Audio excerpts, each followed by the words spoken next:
Viewer discretion is strongly advised. The following is for entertainment and educational purposes only. On day 13 of the federal trial against Shaun "Diddy" Combs, the courtroom doors swung open, revealing an unexpected figure, Adam Sandler. Known for his comedic charm and iconic roles, the beloved actor wasn't there to entertain. He was there to testify, and his words left the room in stunned silence. With a shaky voice, Sandler revealed that Diddy had once forced him to shower beside him, coerced him to nap shirtless in the same bed, and pressured him into strange rituals that left him feeling humiliated and shattered. What started as a close friendship, Sandler said, turned into a nightmare. Now, for the first time, he was speaking out, not as a Hollywood pal, but as a witness. Adam Sandler's voice softened as he described the first of many unsettling encounters with Diddy, gripping the courtroom's attention. He recounted a night that changed everything, one he'd relived in his mind for years. "I didn't want to go," Sandler admitted. "I felt uneasy about the trip, but I didn't want to seem ungrateful. Diddy had flown me out, calling it a brotherhood weekend. I thought I was overreacting." That evening, after dinner, Diddy led Sandler through his vast Miami mansion. Soft music played, incense filled the air, and dim lights cast a golden glow. It felt like a dream, or a trap, Sandler recalled. They paused outside a large door. Diddy locked eyes with him and said, "Let's wash off the day, cleanse the bad vibes." The door opened to a lavish marble steam room and shower. Sandler hesitated. It was luxurious, like a Dubai spa, but I didn't want to go in. Not with him. Diddy stepped inside, shed his robe, and stood under the steaming water. "Come on, man, we're brothers. This is what kings do," he said. Sandler felt the subtle but intense pressure. He made it seem like refusing would be an insult, he explained. Reluctantly, Sandler entered, keeping his boxers on. "I said I was just rinsing off," he recalled, but Diddy wouldn't let it go. Laughing, Diddy tugged at Sandler's waistband, saying, "Don't be shy. This ain't Hollywood. This is real life." Sandler pulled back. "I felt small, like I couldn't say no without wrecking everything." The next moments blurred. Sandler focused on the tiles, the ceiling, anything but Diddy. Then Diddy leaned in close and whispered, something that still haunts Sandler. "You think I let you in my circle just to make jokes?" Sandler paused. It felt like a threat, but also a confession. That night Sandler didn't sleep. He spent the rest of the weekend dodging Diddy, feigning illness, and staying in his guest room. The line between friend and predator had blurred, and Sandler wasn't sure where Diddy stood anymore. "I left Miami feeling dirty," he told the court, "and it wasn't from the shower." Sandler's voice trembled with disbelief and pain as he continued. He admitted he didn't cut ties with Diddy right away. "I made excuses," he said. "I told myself that's just how he is. Intense. Different. I was in denial, not wanting to believe my friend could be something darker." Weeks later, in Los Angeles, Diddy invited Sandler to a casual hangout, described as a low-key recharge day. He said we'd watch movies, maybe write skits, like old times, Sandler explained. But when he arrived, the house was eerily quiet. No assistants, no entourage, just Diddy in silk pajamas, holding a remote. "He acted like nothing strange had happened," Sandler said. "That was his power. He made you doubt your own unease." They watched a comedy they both loved from childhood, and for a moment it felt normal. Then Diddy paused the film, turned to Sandler and said, "You look tired. Come nap with me, bro. Don't fight it. Just rest." Sandler laughed nervously, unsure if it was a joke, but Diddy's face was serious. He stood and walked to the bedroom, glancing back as if expecting Sandler to follow. Against his instincts, Sandler did.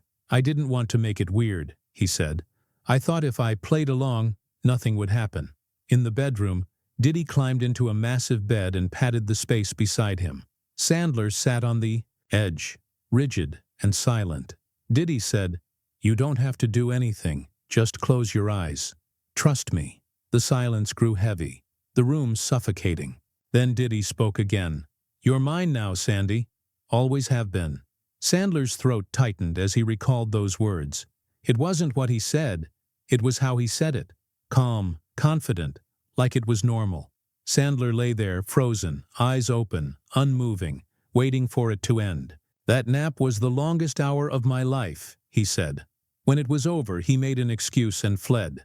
"I cried the whole drive home," he told the court. "It wasn't friendship, it was control." Yet Sandler stayed silent, unsure how to tell the world that the man who helped launch his crossover music video, who called him his comedy soulmate, also made him afraid to close his eyes. "I thought I could handle it," he said, "but that was just the start." Sandler's voice dropped as he stared at the courtroom floor, each word heavy. "The final straw," he said, "was when everything inside me broke." Despite Diddy's increasingly disturbing behavior, he acted as if nothing was wrong, sending funny memes, lavish gifts, and dropping by unannounced with talk of Hollywood projects. "It was like he was trying to erase the past, make me think I imagined it," Sandler said. The breaking point came at a private industry retreat in Aspen, meant to be a ski weekend for creatives, writers, producers, artists. Sandler only went because it was public and crowded. "I thought I'd be safe," he said. "I thought he wouldn't try anything with so many people around." But Diddy had reserved a private lodge miles from the main resort. "He said we'd ride snowmobiles up there, just us, a quick escape from the noise," Sandler recalled. Against his better judgment, he agreed. At the lodge, it was just them, a fire burning in a massive stone fireplace, and a camera on a tripod. Sandler assumed it was for vlogging or an art project. Then Diddy pulled out silk shorts and a robe, tossing them to Sandler. "Put this on," he said. Sandler froze, saying he was fine in his clothes, but Diddy insisted, "You're in my space now. This is how we do it." He joked, making it seem harmless, but the pressure was relentless. Sandler gave in, changing in a bathroom. "I didn't want a confrontation," he said. "I didn't want to be alone in the woods with him angry." When he returned, Diddy was in a robe, reclining on a bearskin rug by the fire. "He looked at me like I was prey," Sandler said. He said, "Now we're equals, no layers, no lies." Then Diddy told him to strip fully. "Be raw. Let go, no ego here." Sandler refused, but Diddy didn't back down. He stood, approached, and tried to untie Sandler's robe. Sandler pushed him away and back toward the door, saying he was leaving. Diddy warned, "You'll regret it. This is about trust. You don't walk out on someone who sees the real you." Sandler left anyway. Back at the resort, he stayed silent. "I felt exposed, violated, confused," he said. "I wasn't physically assaulted, but emotionally I was broken." Sandler paused, shaking his head. "I never wore that robe again, but I've never felt clean since." On the stand, Sandler's voice broke, not from fear, but from heartbreak. "I loved him," he confessed, eyes glistening. "Not romantically, but like a brother, a mentor. I thought he had my back, saw something in me no one else did. Maybe he did, but now I wonder if it was something he could exploit." The courtroom was silent as Sandler peeled back the layers of a friendship that once brought joy. In the early 2000s, he and Diddy were inseparable, attending parties, premieres, even double dating. "We'd freestyle jokes, talk about blending hip-hop and comedy," Sandler said. "It felt exciting, innovative, like we were building something. But the shift was subtle, like poison in water." Diddy's late-night calls, demanding hours-long talks about trust and loyalty, felt manipulative in hindsight. He'd guilt Sandler for spending time with others, saying, "They don't get you like I do," or, "You think Sandler exists without Puff?" It was psychological warfare disguised as friendship, Sandler said. "I felt like a possession, like I owed him for every opportunity, every dinner, every introduction." Yet he stayed, trapped by trauma's confusion. In 2006, at a New Year's Eve party in the Bahamas, Diddy pulled Sandler aside and said, "This year, you belong to me." Sandler laughed it off then, but under oath he saw it clearly. It wasn't a joke. It was a declaration. He admitted minimizing the abuse, rationalizing it because there were no bruises. "I told myself I wasn't a victim," he said. "I wasn't locked in a room, but I was emotionally imprisoned. That's still abuse." Therapy helped him. Name it, unlearn the toxic affection. and see Diddy's power, not just in fame or wealth, but in making you feel worthless without him. I once called him the most charismatic person I'd met, Sandler said. Now I call him the most dangerous. The courtroom's silence roared as the man who made the world laugh stopped pretending, exposing a betrayal once hidden behind jokes in chilling clarity. Sandler leaned forward, the weight of his next words heavy. "There's something I've never told anyone," he began, his tone darker. "Not my wife, not my agent, not my therapist, until this trial." In 2007, Diddy invited him to his Bel Air estate for a creative review night, promising a comedy project they'd brainstorm together. "He made it sound like we'd laugh, review footage, bounce ideas," Sandler said. But when he arrived, it was just them. No assistants, no creatives, just Diddy with a cigar and Hennessy. The vibe felt off, but Sandler avoided tension. Diddy had a giant screen set up, playing what seemed like home footage. "I thought it was behind-the-scenes stuff," Sandler said, "but I froze when it started." The grainy, dimly lit video showed another celebrity, naked and disoriented, filmed without consent. Sandler refused to name them.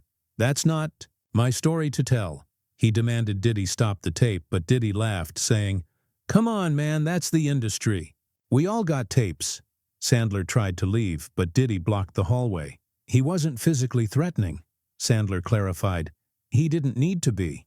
Diddy said, "What if I told you I had one of you?" The words hit hard. "Back in Aspen, the robe, the camera.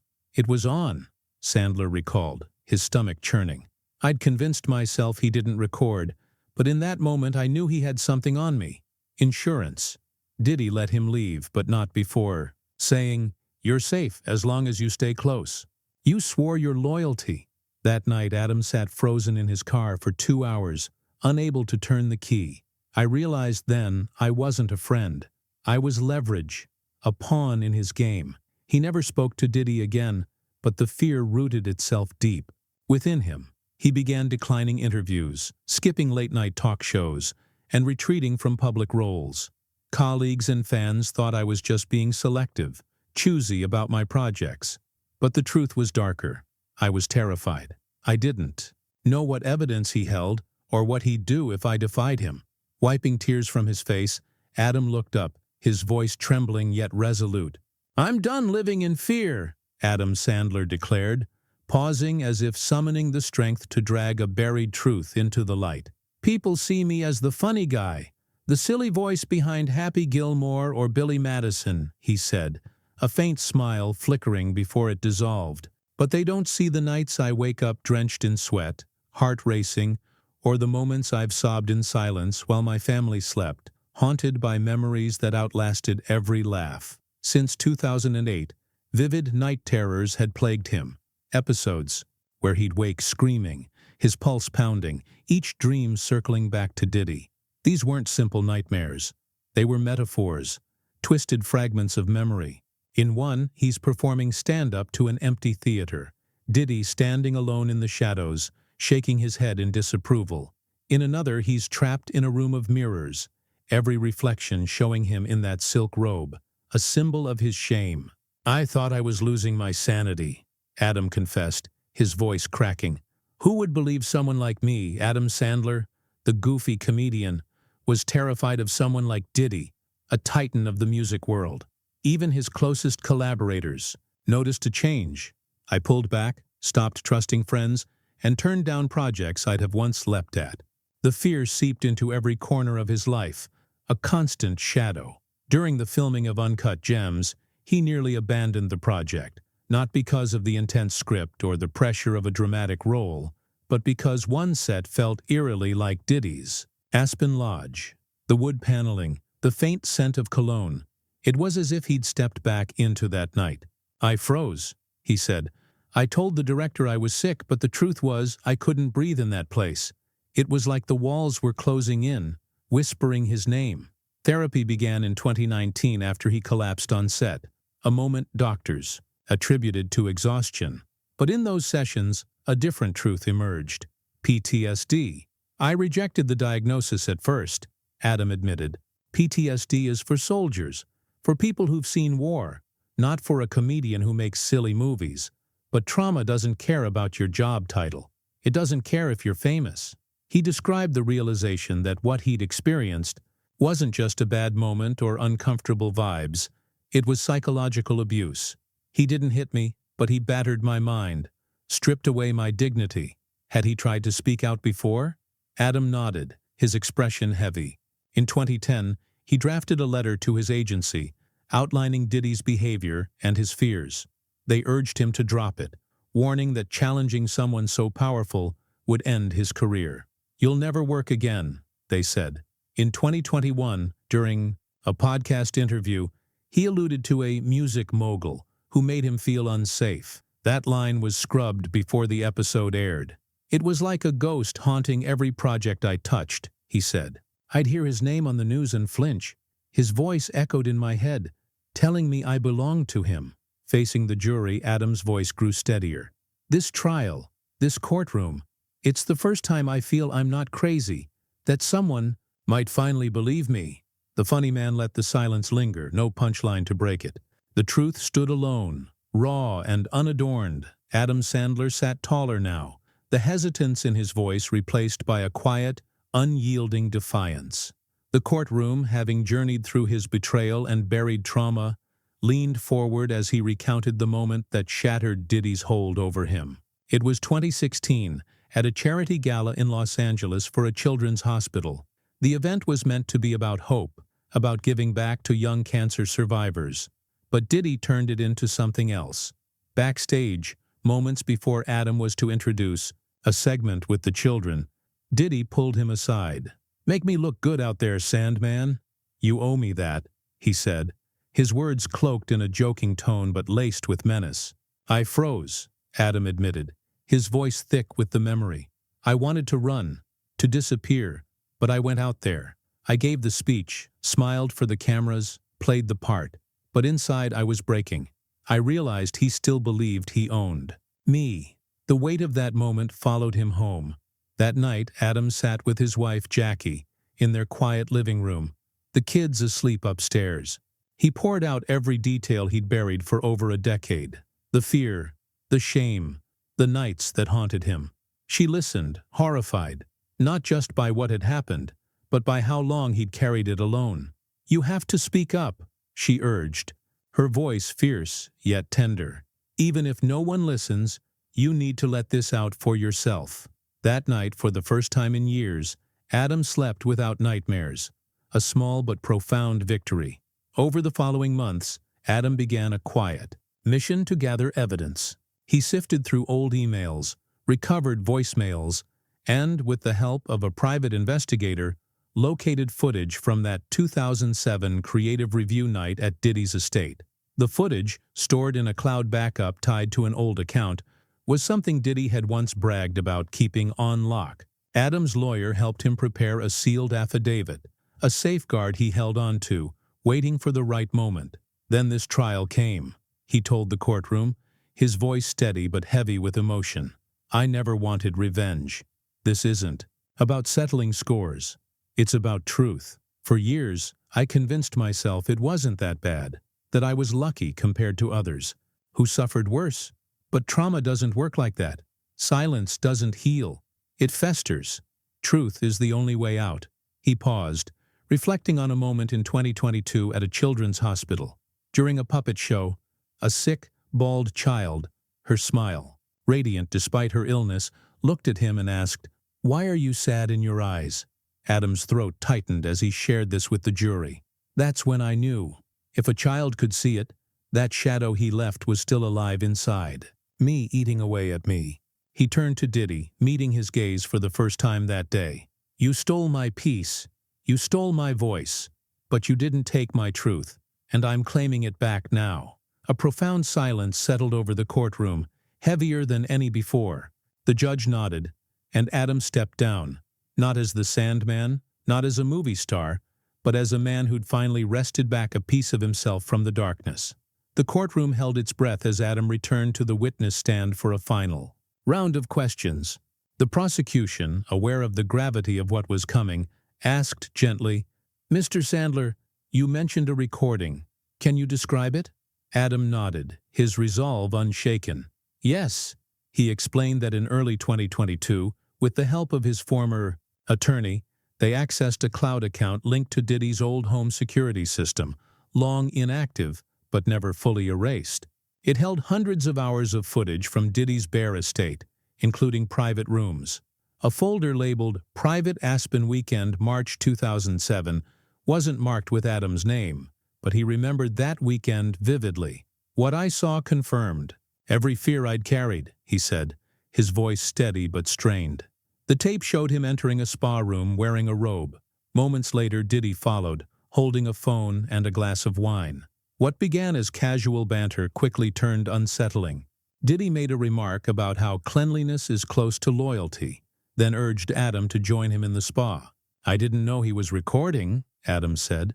I didn't know he was watching through the mirrors. There was no water in the tub, just bubbles and a thick gel, which I later learned was baby oil. He told me to get in. I refused. He laughed and said, "What? You think you're too good now?"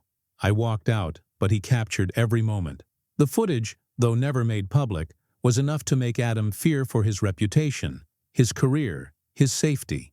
Weeks later, an unmarked envelope arrived at his home. Inside was a USB drive with a short clip from the tape, just enough to imply, to threaten. A note accompanied it. Be careful what you say. We all have ghosts. Adam called it the ultimate betrayal. I thought we'd moved past it, that he'd let it go, but he still wanted to control me, to keep me in line with fear. He began reaching out to others who had distanced themselves from Diddy. One unnamed former child star shared a similar story. Cryptic messages, clips of nights they'd tried to forget, subtle reminders of Diddy's power. He had a system, Adam said, his voice low but firm. A network of blackmail. He didn't need to say much. Just knowing he had something on you was enough to keep you silent. For years, Adam avoided public confrontation, convinced the world would side with Diddy. I'm a clown to most people, a guy who sings in funny voices. Who would take my word over his? He was too powerful, too connected. But the trial changed everything. With each testimony, the illusion of Diddy's untouchable legacy began to dissolve. I'm not just speaking for myself, Adam said, his voice rising with purpose. I'm speaking for everyone he made feel small, for every laugh I faked to hide the fear, for every friend who turned away when I tried to confide in them. The prosecutor asked one final question. Do you feel safe now? Adam looked at the defense table, his gaze unwavering. No, he said, but I feel heard. And that's a beginning. Adam's final words on the stand were not about pain but about responsibility. He looked out, not just at the jury but into the cameras, knowing the world was watching. I'm not the first, and I won't be the last, but I might be the loudest, he said, his voice clear and steady. Maybe that's what I was meant to do all along. He recalled a moment from 2005, during the filming of Click. Between takes, he'd asked a co-star, half joking, if you could fast forward through any part of your life, which would it be? The actor laughed, but Adam didn't. I thought of those nights with him, the silence, the shame. I wanted to skip them all, he said. Now, nearly 2 decades later, he stood in court, confronting the moments he couldn't skip, but could finally unravel. The defense tried to undermine him, pointing to his career highs, his lucrative Netflix deals, his freedom to choose projects. Clearly, Mr. Sandler's career wasn't damaged, the defense attorney said, his tone smug. Adam didn't waver. You think because I made people laugh, I wasn't broken inside? You think success erases trauma? That's the problem. People think fame is armor, but it's just a costume. I wore mine every day to hide the truth. Then he revealed something unexpected. A handwritten note from 2004, scrawled on the back of a 50 First Dates script page. It read, I wish I could disappear. I wrote that in my trailer, Adam said, his voice soft but piercing. It was after a call from Diddy. He'd heard a rumor I'd mentioned Aspen to someone and warned he'd pull the plug on my funny guy routine. I laughed it off on the phone, but afterward, I wrote this because I felt trapped, like I'd never escape his shadow. The judge allowed the note as evidence, a tangible reminder that trauma doesn't always leave visible scars.